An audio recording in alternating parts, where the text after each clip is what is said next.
Don't you hate it when you press live and you didn't mean to press live? Michael Khan, how are you, mate?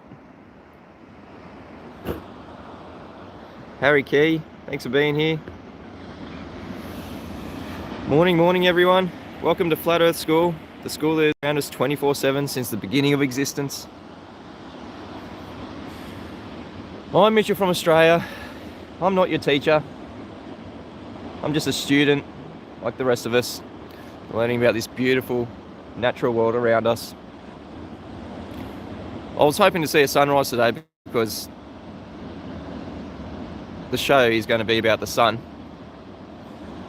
That's why if you do ever see a sunrise, wherever you are, on the horizon, an actual sunrise coming up over the horizon, appreciate it. I think I've seen 2 since I've been doing this in almost 4 weeks. Hey Dusty, how are you, mate? Like you'd think that sunrises, yeah, they're an easy thing. You could just pick whatever day. Yeah, I'm going to see the sunrise today, but I've been doing this for almost 4 weeks. I've seen 2. So I really appreciate the sunrises that you do see on the horizon because look, this. Hey Bree, how are you, mate? There's always cloud out there. Always that thick layer of cloud. Sometimes you might be able to see the sun peep through from underneath it or in between the cloud cover, but damn cloud on the horizon. Like you can look up the weather wherever you are and it will say, yeah, clear, partly cloudy, sunny, rainy, whatever, yeah, but that's at that location. It's really hard to look up weather for the horizon. How good would that be? A site or an app or something that you can look up weather for the horizon, whether it's going to be cloudy, rainy, stormy. How cool would that be? There's an idea, money-making idea for the tax savvy. But first you'd need to know how far the horizon is, right? To know where the cloud's going to be. Do I ever worry that a health officer is going to tackle and arrest me on the beach? Well, like I usually say, if you worry about the future, that's where anxiety comes from. I'm not saying I don't not expect it, because it's something that can definitely happen. So I try not to give my location right at the beginning of the video for those trolls that just go, yeah, oh, he's here, yeah, he's here. Because there are dobbers. We've got a policy in Australia, dobbing a neighbour, where literally your neighbour becomes your worst enemy. If they see you doing something wrong, the government expects them to ring up the police, ring up Crime Stoppers and say, oh, I've seen this, go and get them. And the police come around, no questions asked, give you a fine. You've been seen doing this.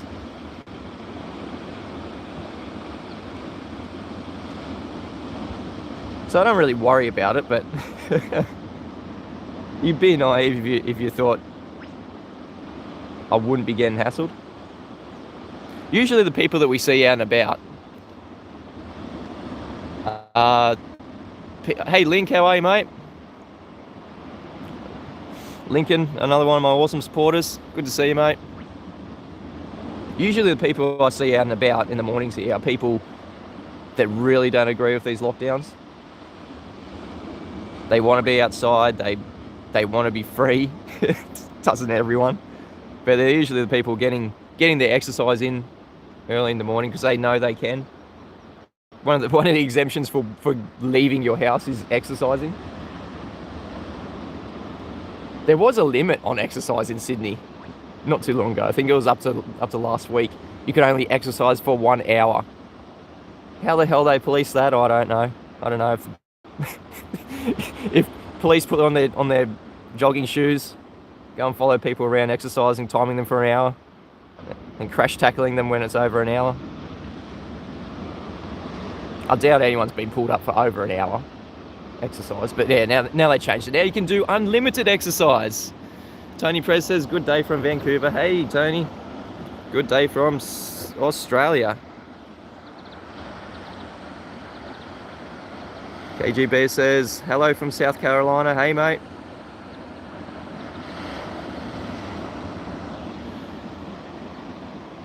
Yeah, exercise restrictions, and they say it's all about health. Yeah, all about health. Crazy times we live in. So, without further ado, let's kick off the show. This is all about the sun. What is the sun? Well, we definitely know it's not a big burning ball of gas in a sky vacuum. That will violate every natural gas law that we know. What do we know about gases?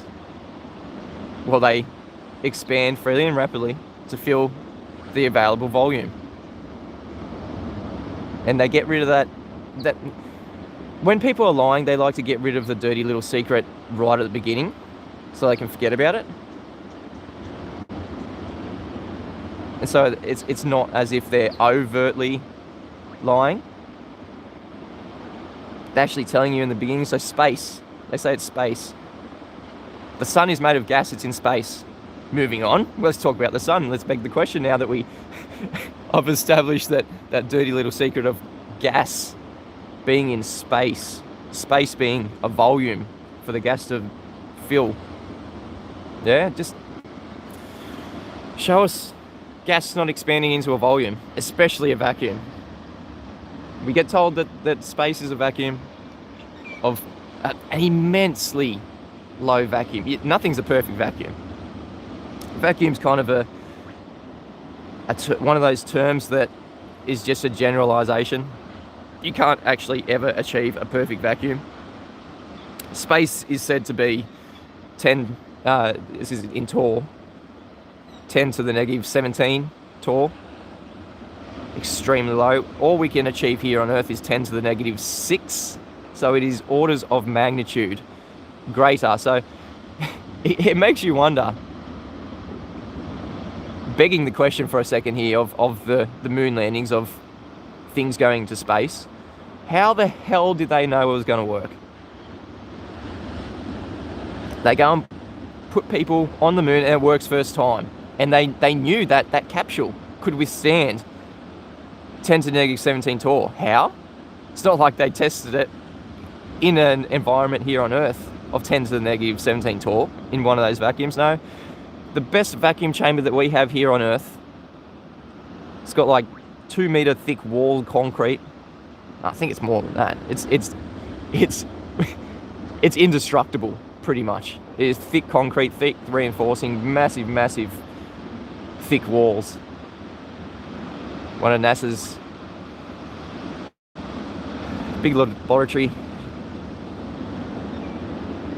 vacuum chambers, 10 to the negative 17 torr. So between 10 to the negative 6 torr, that's the best we can achieve. So if you're going from 10 to the negative 5 to 10 to the negative 6, that is 10 times. Yeah? So it is orders of magnitude.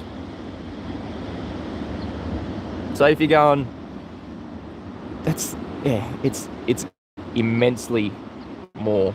From 10 to the negative 6 to 10 to the negative 17. Ridiculous. Anyway. Hey, NJ Jeep Girl. Hey, Captain Caveman. Rolly R. Oxbow Spirit. How are you guys? John Kelly says howdy from San Diego. Yeah, what is the sun? Just a light. John, I'm sorry, I'm going to absolutely butcher your name. John oh man, John, the $15 super chat, John, you're awesome. He missed the class yesterday. He's really sorry. I think you made up for it, John. It's good you made it for this one though. Really appreciate it. Appreciate the super chats. Smash the super chats, everyone, as John has just done. Really appreciate it. Join as a channel member. Join as a Patron. Appreciate all the support. Overwhelming support for Flat Earth School, these live streams. I'm really enjoying this. I am doing this for free. I'm not expecting anyone to sign up or help me out, but it's that much sweeter when people do send me money for putting in my time and effort, because this is pretty much my job now. I'm not expecting to get income, but when I do, I'm really grateful. Thank you everyone for helping out. Yeah, Salty Tate says, leave a like to boost this video in the algorithm. Would be cool if that worked, but the things that I'm talking about, like yesterday when I was talking about helping people out with the vaccine, that little card that we can sign up to the clinical study, the control group for non-vaccinated people, because these sort of studies haven't been done. So there is a group, vaccination control group. Look them up, Google them. I am going to make a video on how to get the card that says this person must not be vaccinated. Okay, I'll get an image of it.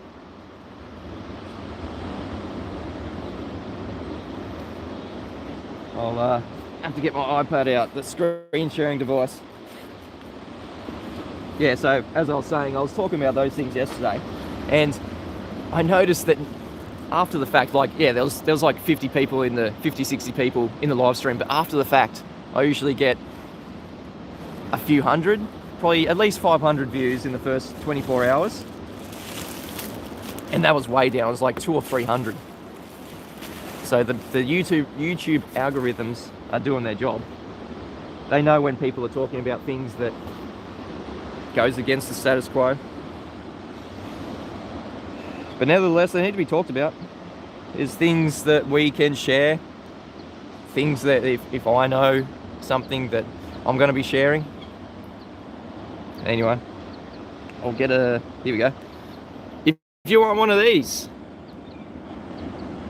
that's obviously not me, not my name. This is just a sample. If you want one of these that says must not be vaccinated, this person is registered in the SARS-CoV-2 vaccine control group. Look up that vaccine control group. It is a UK-based, whatever you want, organisation, and they are. If you sign up to this, it's free. You can donate. If you do donate, they will give you a plastic card with this on it. Wear it around proudly.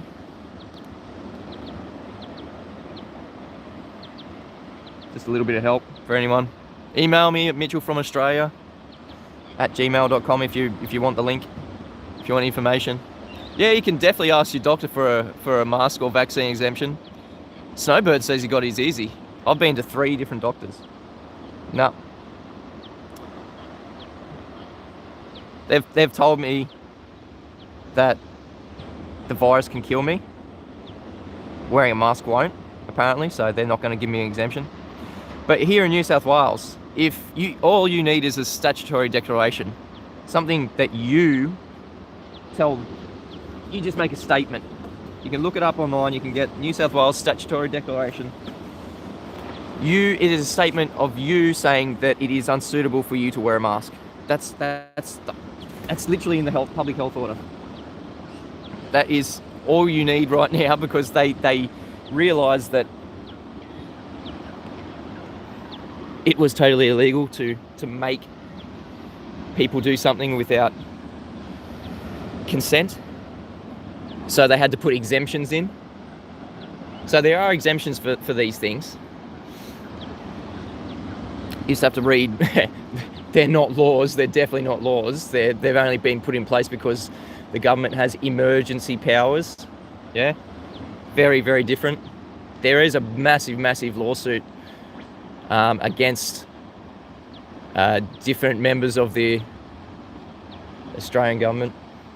It was meant to kick off tomorrow. Oh, well, it was meant to kick off yesterday, and then before that was meant to be Friday, but it's meant to kick off tomorrow now, and I'll go into that a bit later because it's really important for what's happening, at least here in Australia. I just want to point everyone's attention to the sunrise. So, over here, sunrise. Right here. And I've got my trusty compass today because people have been asking me, can I address that the sun rises and sets on funny angles? Of course I can address it. I'm not going to explain it. That's a whole different thing. But so not sure if you guys will be able to see this. So if I line that up there, so you're just going to have to take. Well, I'll try and line it up the best I can with the sun. I'll put it down this compass because magnetic north is literally the only absolute direction that we can ever have. So whatever that says on that compass says, north is the only absolute direction. Everything else is literally relative. So from where I am here, I'll line it up with the sunrise. I'll see what kind of angle we're getting. All right, so what's it saying? That white line there. So it's a bit hard to see, but it's probably about 75 degrees. Yeah, so it's more north than south. Really hard to see. Apologies, guys. Didn't think it was going to be that hard to see. It's about 75 degrees. That's just the direction that I'm picking up on this compass. 75 degrees from north, because magnetic north is the only real direction that we ever have. Magnetic north. What have I done? Does the sun shrink as it disappears at night? I've seen videos showing it does, and others it doesn't. Yeah, well, it's all about the conditions. And I'm going to address that. Thanks Malcolm Foster, another one of my awesome patrons. Yeah. Well, I don't know if it shrinks physically, because you have to assume that it's physical for it to physically shrink. Apparently, it may shrink. Yeah. That's all we have here on Earth is apparent observations of the celestial bodies. To assert that they are physical is a physical assumption bias. NJ Jeep Girl says there is no sun simulator unless you consider a tanning bed simulator. Come on now, too much RFP. Okay. So I'll get back to that point, but the sunrise and sunset angles here in Australia, yeah, it's definitely more north of that 90 degrees this time of the year, and it's definitely going to go south of 90 degrees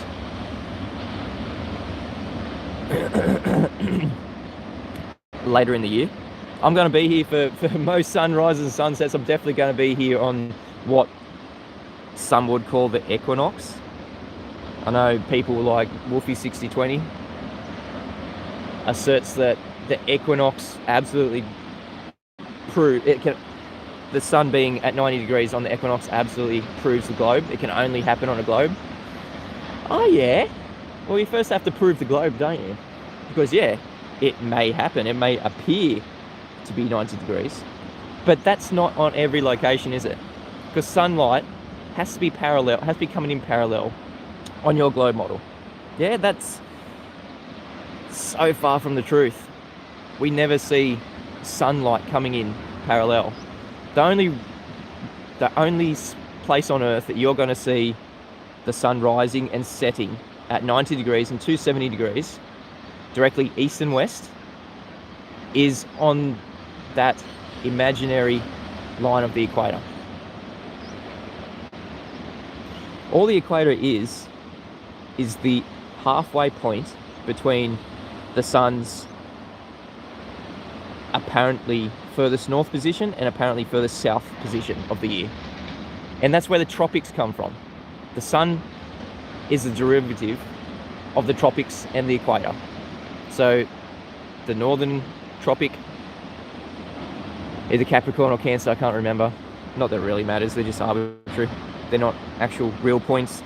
The north tropic is just the GP point of the sun in its most northern apparent position. That's all the northern tropic is.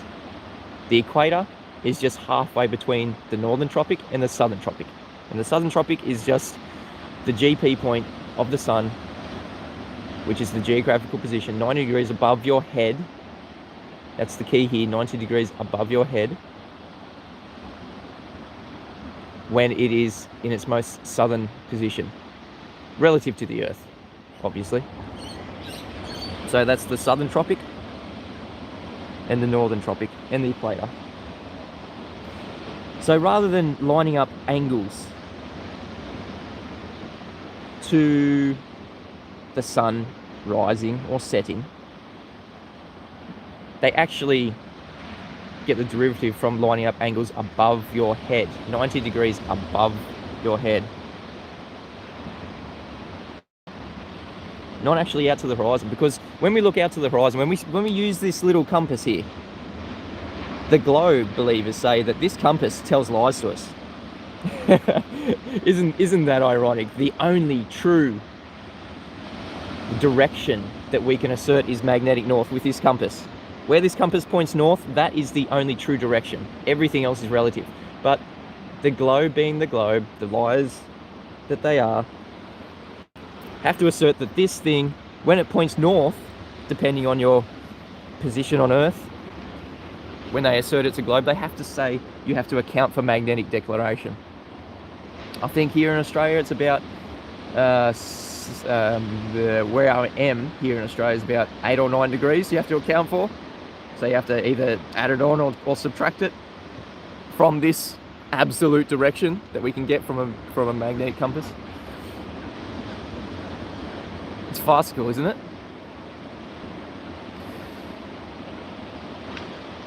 So when it is only when you're trying to line up things on a globe is when you use magnetic declaration.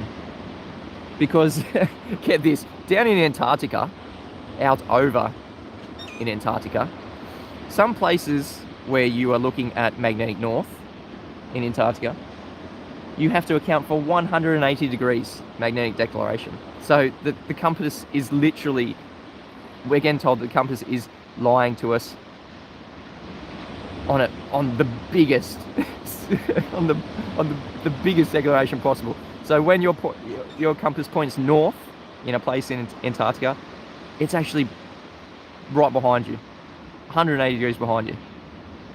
Some people say that compasses don't even work in Antarctica. I don't know, I haven't been there. Has anyone been to Antarctica? NJ Jeep Girl says she's seen a second sun, but never anything that resembles what the lies at NASA have. Oh, that's interesting. Michael Kahn says he has taken many pictures of 2 suns. Awesome, Michael. I'd love to see them. Is that with that alpha filter, Michael? Whatever it's called, that blocks out a lot of the sunlight, but lets through a little bit. I've seen, who was it? Chris Van Maitre. I think he's captured 2 suns before. Now, I'm not asserting that there is 2 suns. Yeah, the sun is not explainable. It could be a simulation, yeah, but it is all relative to the local observer. So moving on from magnetic declaration. Yeah, good times for all. Caught a second sun as well. Through a polarized lens, yeah, right. Gary says there is 1 sun. That's all that we can perceive here. Sleeping Warrior says, look at Dr. Pierre Robert Terry. He goes against the grain and claims that the sun has at least a solid outer shell, contrary to the mainstream science claims that it's a fusion cosmic ejaculation of stuff. Yeah, so anyone who goes against the mainstream of the sun being a big giant ball of gas. Someone says it's actually physical. That's a lie within a lie. The sun's definitely not physical. It's not anything. Yep, Malcolm Foster, the sun produces heat as well as light.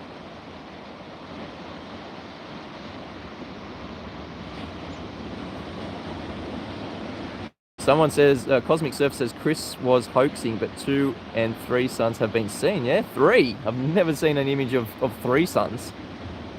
Am I north or south of Capricorn? South. So my latitude is 35 degrees south. I think it is.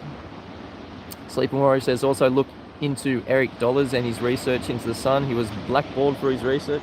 Eric Dollars. People want to look that up. Interesting stuff. What is the sun? Well, there's definitely an affirmative claim on the globe side that the sun is a giant ball of gas in a vacuum. I've already been through that. That violates all natural laws that we know. We can't, number one, we can't have a sky vacuum. Number two, if it was a sky vacuum and there was a giant ball of gas there, the gas would fill the space. It's called space. They get that dirty little secret out in the beginning. It's called space because it is a space for gas to fill. They're laughing in our faces when they say it's gas in a vacuum. They also say it can be a physical thing, like Stephen Moore just said. It's got a thick outer crust. It's a physical thing. We cannot assert anything other than it's a sky clock. We know it's a repeatable cycle. We can definitely predict where we're going to be seeing it from our observer point. And isn't it, when you look at maps, the maps are also a point of argument as well, because when I look at my, is it sunset or sunrise over here? It's sunrise here, so the sun's just come up. When I look at my compass, the only absolute direction, magnetic north, when I look at my compass, I see things like objects here. So when I point it up to things like this point here, this point out here, I get a degrees value from my compass. And then I look on a map and I see from my observation point to something like that location there, I line it up, I see the bearing, and it is different to this compass. So that's another arguing point for people looking to see the true layout of our land, because the maps that we see, Google Maps, they take pictures from aerial views, but when you use the bearing tool, they skew what you should be seeing, because it's after the fact. Now they're physical pictures that get taken from aerial view. I know this for a fact because I have near maps. I have access to near maps, a paid mapping system, and they tell you that it is aerial views, and that is far better than Google Maps. Just the resolution that you can get, and they're updated weekly and monthly because it is an application used by a lot of massive companies for construction, and they have to be updated obviously because a lot changes in the world over the weeks and months. But when you use the bearing tool and you line up somewhere from my observation right here to somewhere like that point, on the map it is going to be a different bearing. So say I measure from here to that point there, my compass, this physical magnetic compass, the only true direction that points north, if I measure, say, 40 degrees to that point there, the end of that point there with my compass, I then look on the map and do that same bearing from my observation to my location, and it is something like maybe 47 degrees. I'm like, hang on, what's going on here? And then you look it up, and they say you have to take in consideration, you have to account for magnetic declination. Now, it is at this point that it all becomes imagination land, because this compass here, yeah, well, the sun, am I facing northeast? So that sun, I measured it to come up at 70 degrees today. So it is north of east, if you will. So it's at that point where you have to account for magnetic declination. That's when it becomes imagination land, because it takes it out of the physical, actual reality of the physical, absolute direction of north. Magnetic north is the only absolute direction, and it puts it into the imagination land, because it's saying your compass is lying to you. That's what the globe does. It enters magnetic declination, so it lines up with what we should see on a globe. It's nothing to do with, we don't have to account for magnetic declination. So it's the points where they say that things are different bearings on maps. That's where all this bullshit comes from. All it is so on the equinoxes you can point a compass to the sun, and upon you will see it's definitely not 90 degrees unless you are directly on the equator. The sun rising and then setting in direct west, sorry.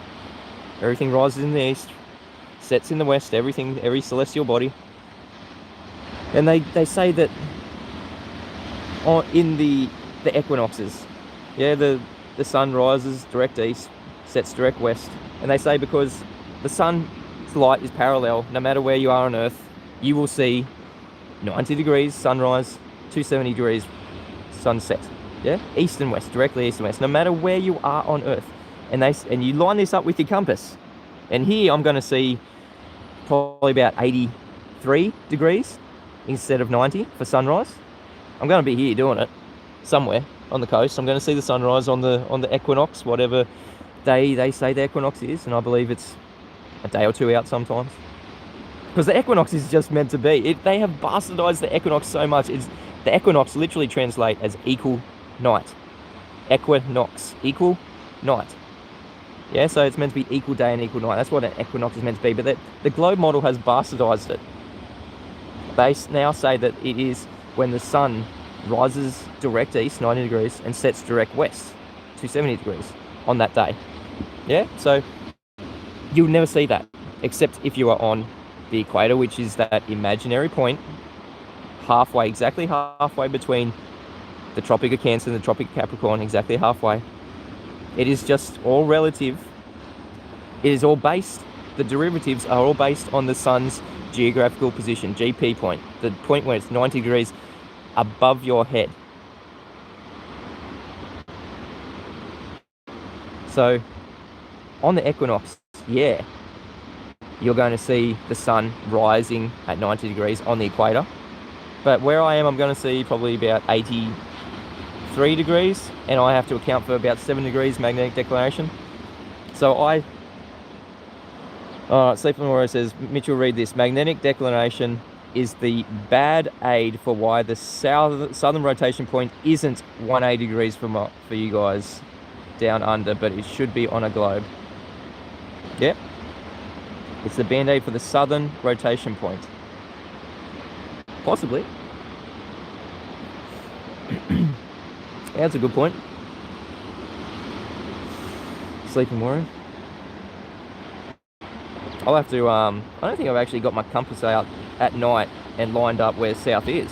I've done southern star trails. Yeah, the southern star trails definitely rotate around a black patch in the sky. There's no southern pole star here in the south for whatever reason, but they rotate around a black patch. Yeah, Gary says the sun will not rise at 90 and set for 70 for everybody the same day. Your day is not the same day as mine in California. That's another thing, time zones, hey? Yeah, they say everything happens on the same. Yeah, exactly. Another good point, Gary. So, on the equinox, I'm going to measure with my Flat Earth test says it sets directly west on the equator. at the equinox, but it's still loops off the right and back. Well, yeah, we know on the equator that, yeah, it will set directly west on the equinox, but you won't see that every location on Earth because it's just our perspective point. So on the equinox, the sun's GP is going to be at the equator. Yeah, it's just halfway between Tropic of Capricorn and Tropic of Cancer, and I'm south of that imaginary line, the equator. I'm going to measure about 83 degrees with my compass here, and they say I need to account for 7 degrees, so that makes up the 90 degrees. So magnetic declination, in my belief, because it's just belief, it's not real, magnetic declination is not a thing. It is just to line up your bearing with the globe, because the globe is nothing we can experience. So I have to account for 7 degrees, and that makes it 90. So Sleeping Warrior says, hang on, the rotation point isn't 180 degrees for me, but I need a correction to our flat earth proof. Declination is that correction. Yeah, exactly. That declination is the correction that they need me to make because they believe they're living on a globe, or they need people to believe they're living on a globe. That's what the magnetic declination is. So Sleeping Warrior says, I'm about 14 degrees, that's me, myself. I'm off 14 degrees off 180 for that southern rotation point. Impossible for a globe. Band-aid required, exactly. Oh, what's the thing in the bottom right image? That's just my bloody tripod. It looks like a phallus, does it? Well, if your mind's in the gutter, that thing down here, yeah, it's just the bit of the tripod. I accidentally pressed go live before I set it up properly, so, and I don't really want to move it too much. Apologies if you think it's a phallus, but evening, Adam Meakin, you awesome person, you. All right, so we've talked about magnetic declination. We talked about the sun not being a physical object, not being a burning ball of gas in a vacuum. So let's actually talk about what the sun actually does do. Let's get out of imagination land. So these are some awesome videos. One is by Michael Kahn, one of my awesome patrons here in the chat. Michael Kahn, there you are. Michael Kahn got this sunset from Blackpool. Oh no, where is it? Oh, here we go. All right, Michael Kahn, here you go. This is your sunset video of the sun fade out. Awesome stuff, Michael. I'm just going to let this play out. This is in Blackpool. This is from Michael Kahn. And like I said, it is just so special to see sunrises and sunsets on the horizon. Yeah, definitely, you were lucky, because I've only seen 2 sunrises. I've been going out every day for 4 weeks almost. I've seen 2 sunrises on the horizon.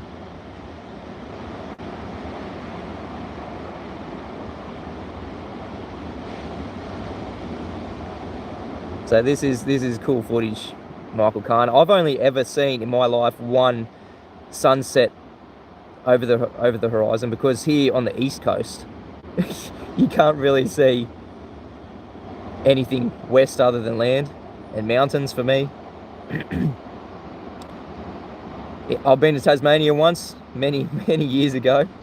It's like 3 or 4 years ago now with the family. It was an awesome adventure down Tasmania. We went on the west coast of Tasmania, that little island beneath Australia, and we saw the sunset on the horizon. It was pretty magical for us, because we never experienced one of these sunsets on the water, on the horizon. But Michael Kahn can just go out and see this. Great stuff. All right, here it comes, that vanishing point.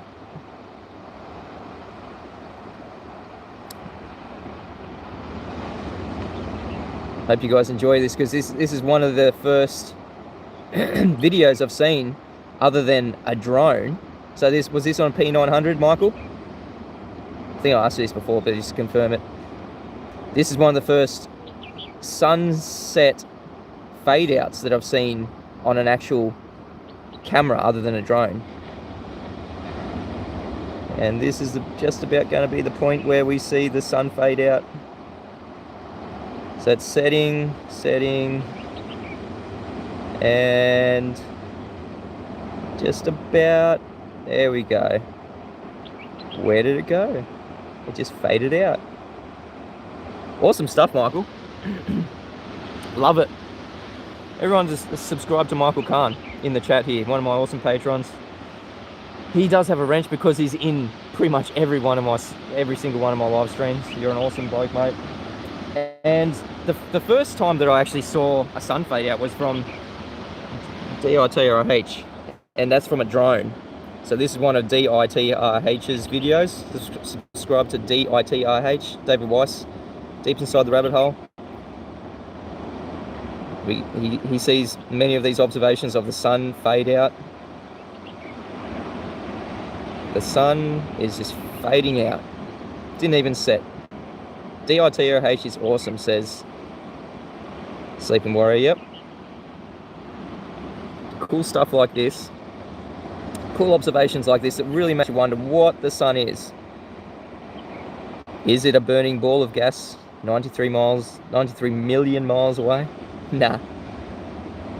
Yeah, as he describes, the light just can't reach your observer point. What time is it here for me? 6:38 a.m.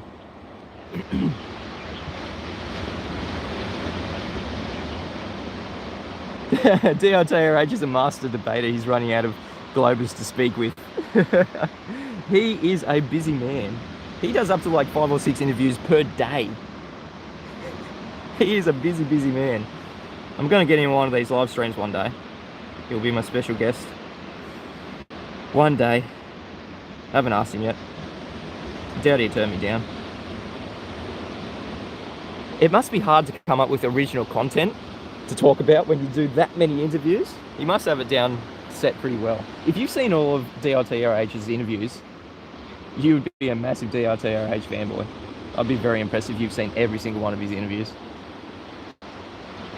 Internationally, he gets around so much. He does so much for the community. It's not only just his interviews, he supports so many people too. And support like that that grows this community, grows the awareness. He himself, David Weiss, has catapulted Flat Earth into the mainstream, along with Mark Sargent, people like them. Bravo, what's his name? Eddie Bravo. Sleeping Warrior says DITRH bullies him. He wears a hard face, but he's the softest teddy bear you'd ever meet. I haven't met him, but that's what people say. If you get on his soft side, he's a big soft teddy bear. He's an awesome person. But anyway, so yeah, we see sun fade out. We don't just see sunsets. That it's definitely not a physical Earth curve horizon that we're looking at. That horizon out there. And now it appears that all the clouds have gone, obviously, because I was trying to see a sunrise this morning. Always going to happen. Always going to be bloody clouds on the horizon.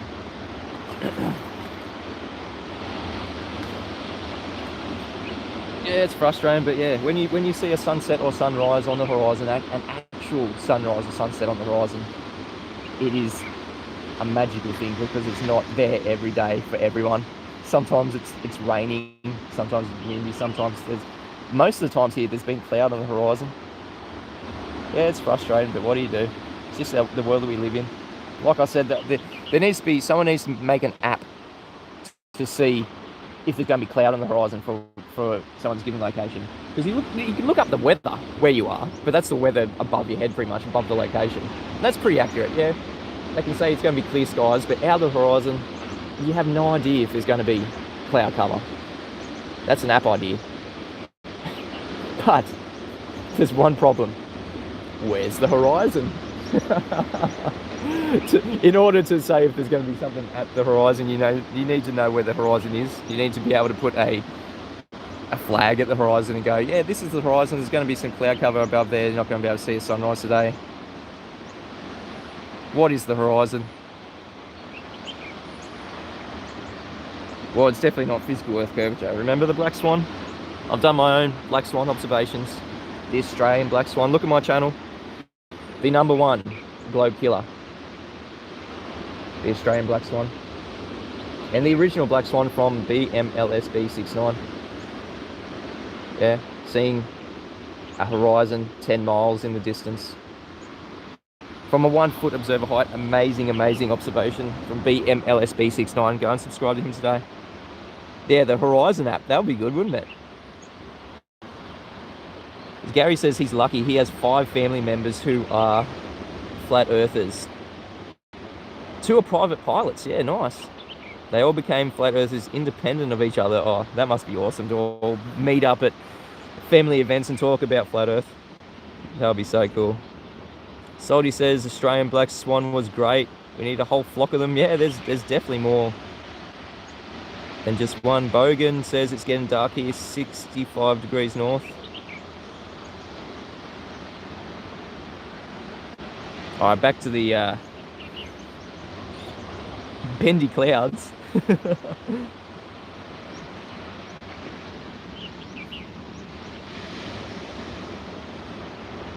Malcolm Foster says he's doing some metal detecting. That's something I need to get for the kids for Christmas, a metal detector. That'll be so much fun. Especially after like big storm surges down at the beach here, see what's washed up. Do a bit of gold panning. There's apparently a lot of gold in the rivers here in Australia. Well, there was anyway, before the gold rush. I think most of the gold has been found. Anyway, back to the sun. All right, so the sunrises and sunsets absolutely prove that we're not spinning. And that's so how do the globe believers assert that we are on something that's rotating? Where does that premise start? Well, it starts from the sky. That's the only observation that anyone can ever make of something rotating on this earth naturally. Yeah, like a cycle. The stars are the cycle for, hey, Chocolate Sane, how are you, mate? 48 in the chat here today. Awesome. Thanks for viewing, guys. So we're talking about how anyone could come to the conclusion, or the premise, just start off with the premise of thinking that we are rotating. So the stars, that's sky clock, the cycle of the year. So we see, if we're lucky, things rotating in the sky if it's not cloudy. You can do a time lapse, you definitely see things rotating. And it goes from the sky rotating, yeah, so we see the sky rotating, and somehow somebody said, you know what, maybe it's us rotating and the stars are stationary. Wouldn't that be awesome? Oh yeah, well, let's test it out. So if we here on Earth were the thing rotating, we would be in a separate reference frame to the things that are not attached to the Earth. So here, if we're rotating, we'll be on the non-inertial reference frame. And anything that leaves the rotating reference frame is in the inertial reference frame. Anything. I think we need this cleared up from Neil deGrasse Tyson, because this signifies the Coriolis effect. And this is a real thing, it's just not Earth-based. So, hang on. Turning up here. Let's see. Screen sharing. At a rate of 15 degrees per hour. But the most famous assertion of Earth spin is... I did a quick calculation, and I tweeted. The winning field goal in that game was aided by a 1/3 of an inch deflection to the right from Earth's rotation. Mine. There it is. astrophysicist, PhD astrophysicist Neil deGrasse Tyson detailing that a field goal was aided by 1/3 of an inch deflection due to the Earth rotating underneath a football. Yeah, so we've got 2 reference frames there, as detailed by Neil deGrasse Tyson. The rotating non-inertial reference frame spinning beneath the football in the inertial reference frame. So all the Coriolis effect is, and it is an apparent effect, it's not physical, it is an apparent effect from the observer on the rotating reference frame, looking at something in the non-rotating, the inertial reference frame. Yeah, so kicking a football, we would observe Coriolis. The football would appear to drift away. So that applies for everything. So hot air balloons, they would go up into the inertial reference frame. We would drift underneath them. They would drift away. And that would be at a rate of 15 degrees per hour if we were rotating, because that's what is asserted, that we spin at 15 degrees per hour. That's what we observe in the stars. They rotate at 15 degrees per hour. So it must be asserted that us here on Earth rotate at 15 degrees per hour. Some people thank Bob from Globebusters for proving 15 degrees per hour rotation in the optical fiber gyro. Some people say thanks, Bob. And so, where do we see that ever? Where do we see kicking a football and it drifts away from us? Where do we see a plane taking off and it drifts away from us due to Earth rotation? I've done this observation with my drone. Let's see if I've got it here. The drone leaves the rotating reference frame of the Earth. It goes up into the non-inertial reference frame. Do we see the drone drift away at 15 degrees per hour? That translates to 17 miles per minute of drift. Do we ever see that in anything? No. We never see 15 degrees per hour drift in anything, because this Earth here that we're standing on, it is not rotating. And that's a big problem if you believe you're on a rotating globe, because that's how sun sets and sun rises. So Patio says, great timing, Patio. Sunsets prove spherical Earth, deal with it. Okay, yeah. Sunsets prove spherical Earth, do they? So when my drone is observing a sunset, how is it that my drone is in the inertial reference frame? In the same reference frame that the sun's meant to be in. The only reason why we're seeing the sunset is because Earth is meant to be rotating, right? Yeah? But the drone's left the inertial. It's left the rotating reference frame. It's now in the inertial reference frame. So why is the drone seeing a sunset? They're both in the inertial reference frame. The only reason why we see sunsets is because the Earth is turning underneath. Yeah? Why are we seeing sunsets from a drone? Why are we seeing double sunsets from a drone?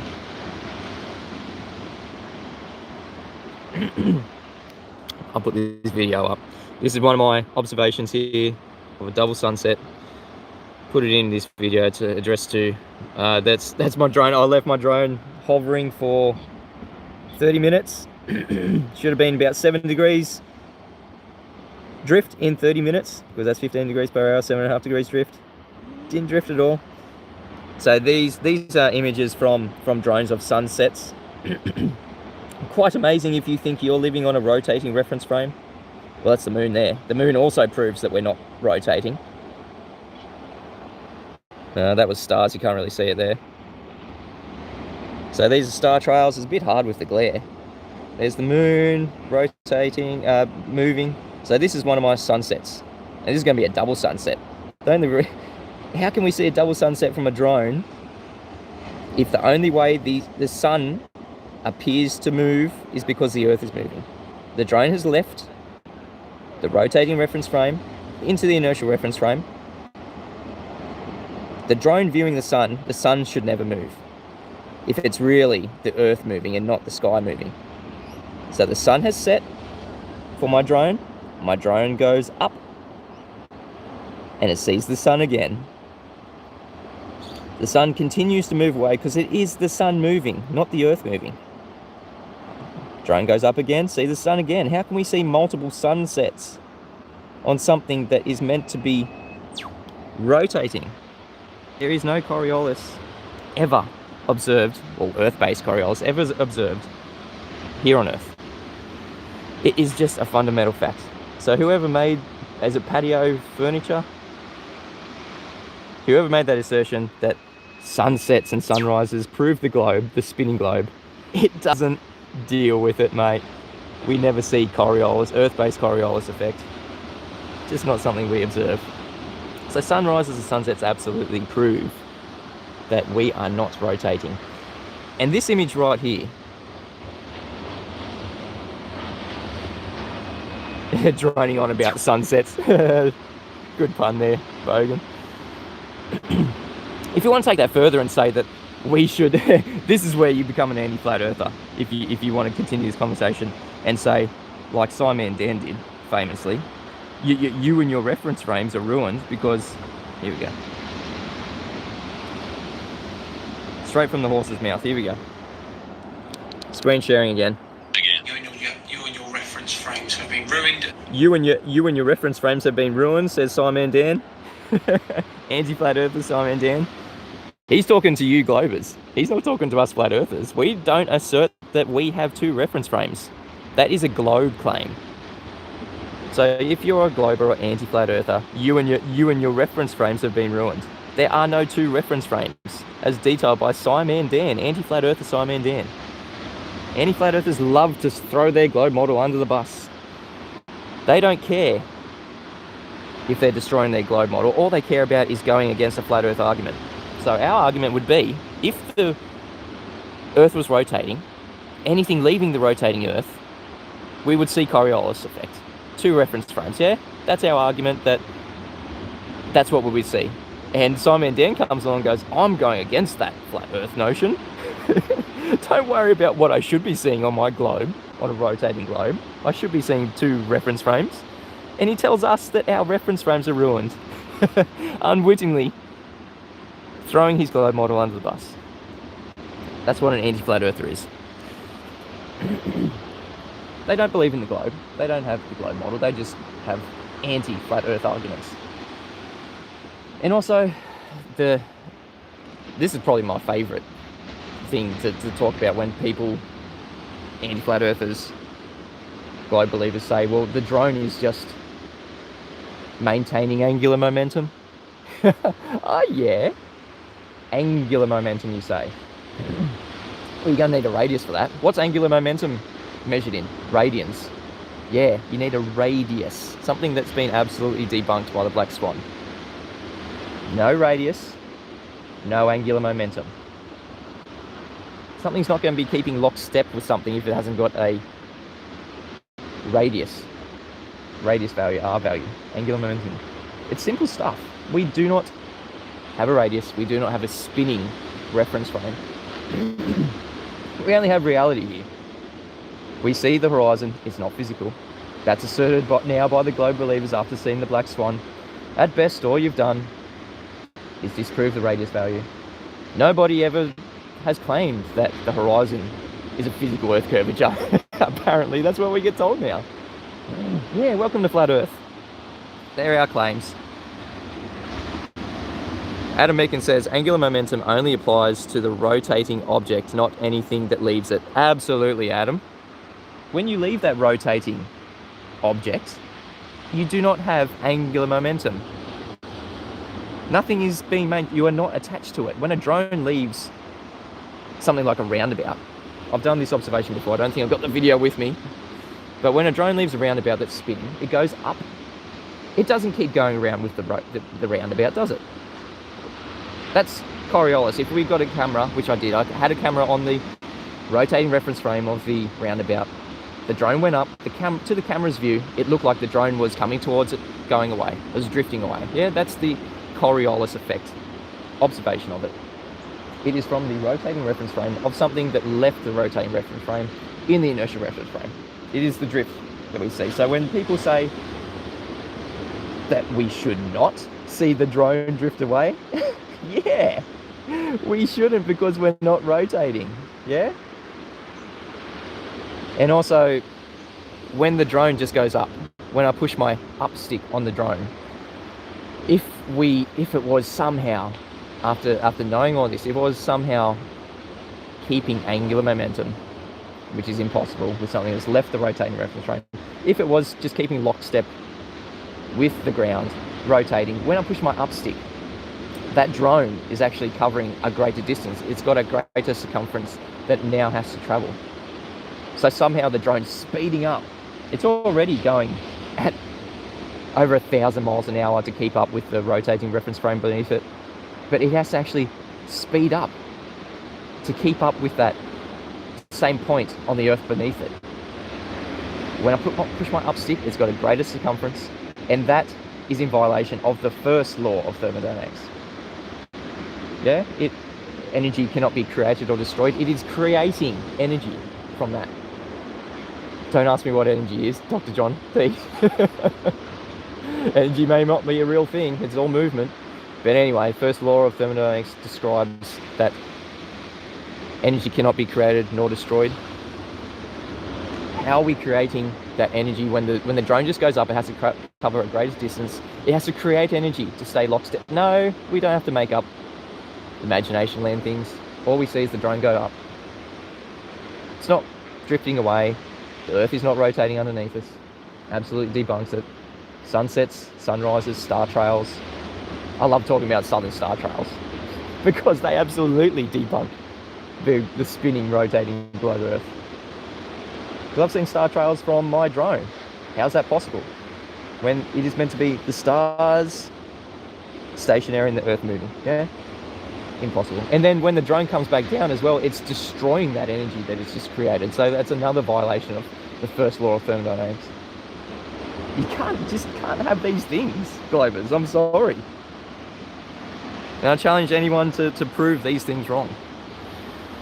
What else is there? Yeah, sunsets. Oh yeah, the very last thing I want to go through. So this reflection that we're seeing here, this awesome reflection on this flat surface, we definitely have measured this surface of the water to be flat. See my #1 flat earth proof. It's been measured, the entire world has been measured as flat. That's a physical measurement. Has been physically measured as flat because we navigate on a flat surface. That's the only reason why it happens. So where is this image? So we can only see this reflection because it is a flat surface. We would be seeing that. So this is maybe from Rob Skiba. This is a reflection on a curved surface of a light. See how it doesn't come all the way down to the observer point? It just stops there because it curves away. Is that what we're seeing? Is this curving away from me, from what you claim, Globers and anti-flat earthers, to be the physical horizon? Sorry, not anti-flat earthers, just Globers. If you're a globe believer, you think that horizon there is physical and it's curving away from that point towards me. I'm curving away from it. No. We see this reflection all the way here. If we were on a curved surface, we would just see a hot spot maybe out the horizon and it would not travel down, apparently, to where we're observing it from. This is on a flat plane and this is what we see.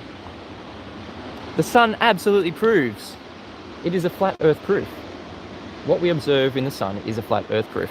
It proves that this surface right here is flat. All the way from the horizon, all the way from just the point that we can see, that's the horizon, the point that we can see, all the way to our observer point. Oh, one more video. So when we observe the sun, it is all apparent to our own individual location. Oh no. Sorry, my tripod went a bit crazy there. Okay, very last observation here. Very last video, last screen share. What is the sun? Oh man, it's a bit hard. I might have to, what is the sun? So this is an observation from my drone. You can see the sun. We've got different family members there. The sun's going across. Everyone is seeing the sun at their feet as the drone goes along. I'll play it again. Hopefully you guys can see it. There's me, my wife, some of our kids. They're all seeing the sun going directly to their feet. No matter where you are on Earth, it is all everyone's individual perspective. I'm seeing this sun going directly to me, towards me. People down there walking their dogs, it's going directly towards them as well. This lady down here, the sun is going directly towards her. That's how she's seeing the sun. That's how we see the sun. It is all relative to our perspective, our observation point. That's all the sun is. It is apparent. That's all the sun is. We can only ever measure apparent angles. We can only ever measure an apparent size.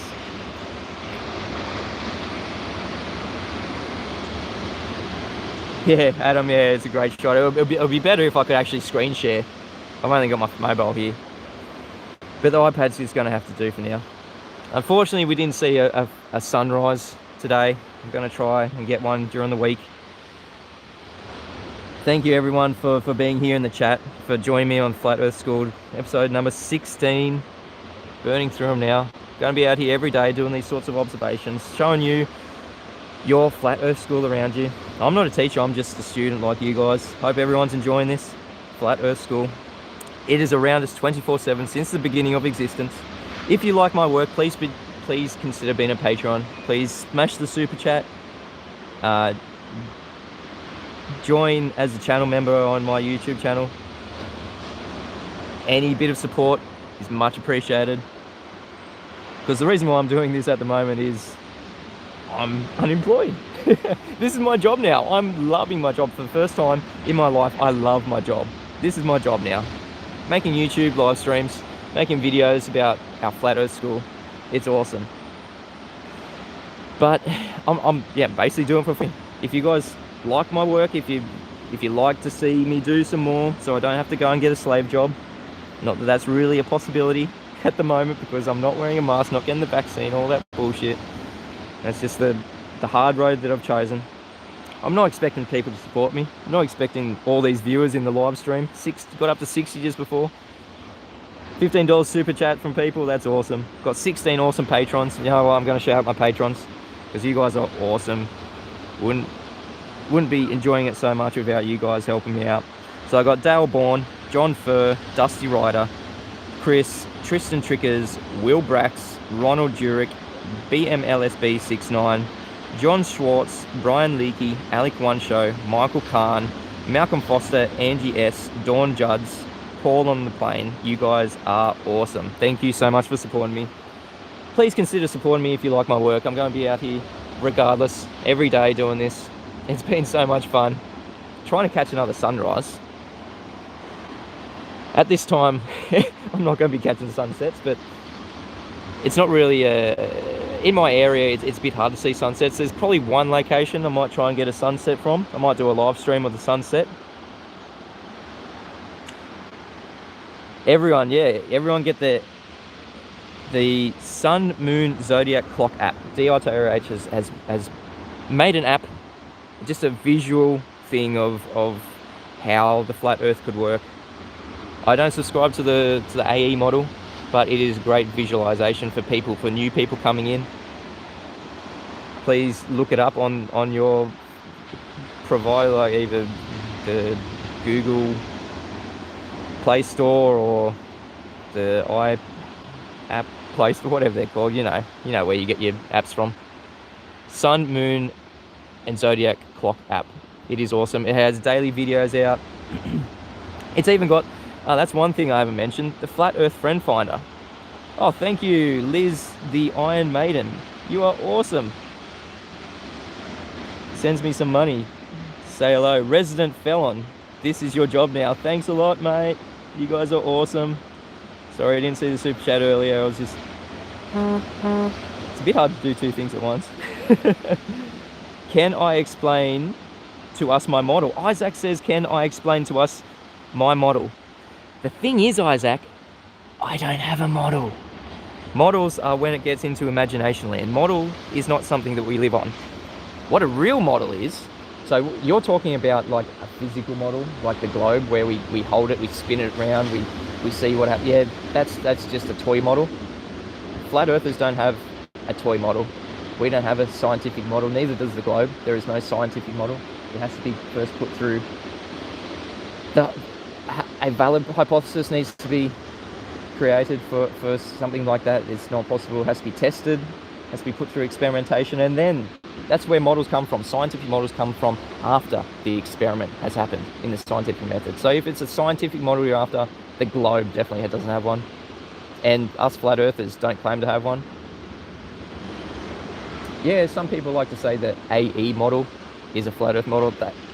I don't subscribe to that. So I can't explain to you my model. I do not have a model. Sorry to disappoint, but there will be no explanation of models. Yeah, Adam Meakin says, what's model? Andy Flaherty sends me £5. You're awesome. Thank you very much, guys. I really appreciate the support.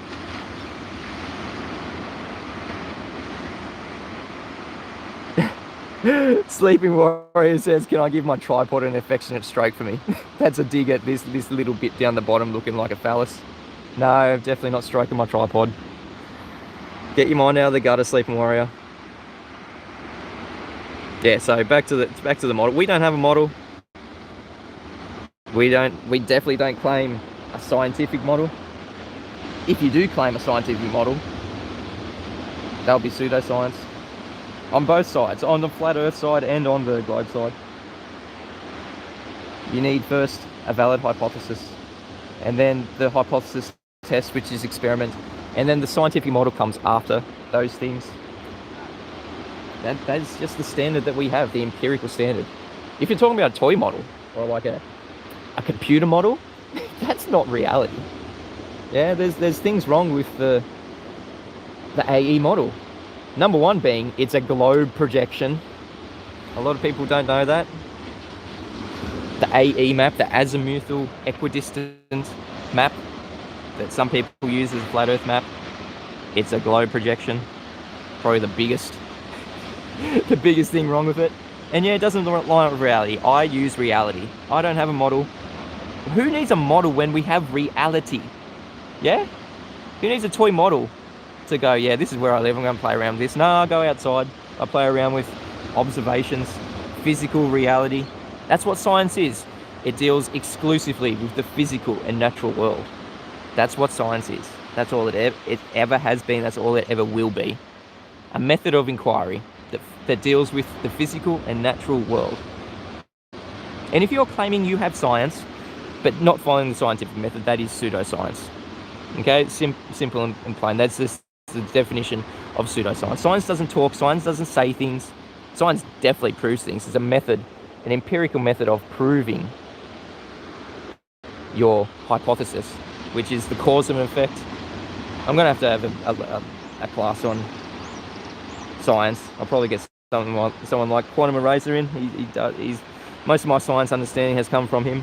People like him, Anthony Riley, Sleeping Warrior, Nathan Oakley. These people, they know what the scientific method is. Not their scientific method, not a scientific method.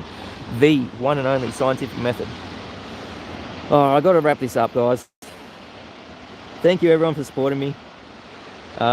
Gilly says, can you have my email address? Here's some interesting footage. Yeah, sure. Mitchell from Australia at gmail.com.